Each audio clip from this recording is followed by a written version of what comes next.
Le dessein de Dieu comporte un double aspect. La manifestation de la gloire de Christ en lui donnant la prééminence, et l'homme parvenant à la ressemblance de Christ en possédant sa vie et sa gloire. Dans Colossiens 1,18, ces deux aspects sont contenus, afin d'être en tout le premier. Il est la tête du corps de l'Église. Ces deux aspects sont mentionnés également dans Éphésiens 1,10 et 11. Réunir toutes choses en Christ, celles qui sont dans les cieux et celles qui sont sur la terre. En lui, nous sommes aussi devenus héritiers. De même, dans Apocalypse chapitres 4 et 5, nous les rencontrons de nouveau, car tu as créé toutes choses, c'est par la volonté qu'elles existent et qu'elles ont été créées. Apocalypse 4, 11.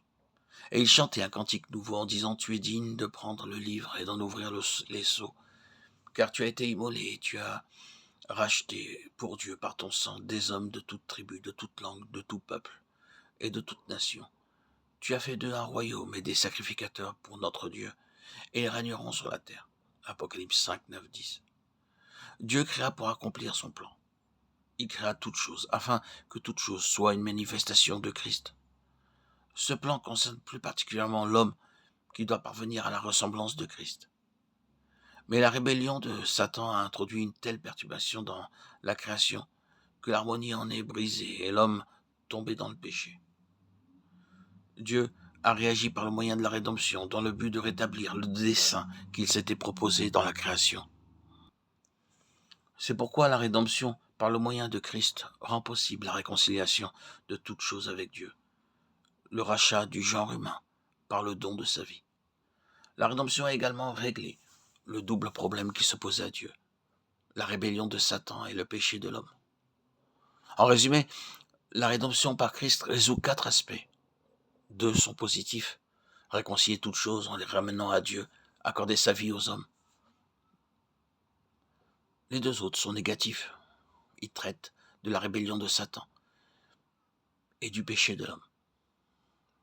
La rédemption par Christ réalise le double dessein de Dieu. Avant la fondation du monde, le Père et le Fils ont tenu conseil. L'incarnation du Fils en vue d'accomplir l'œuvre de la rédemption fut décidée.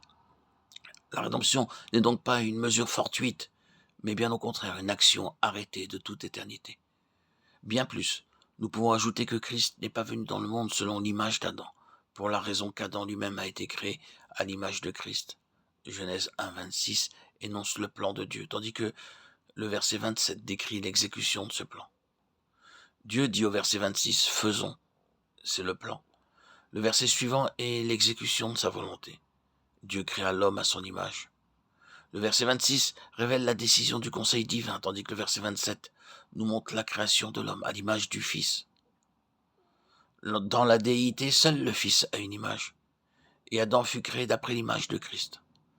Adam est la figure de celui qui devait venir, Romains 5, 14.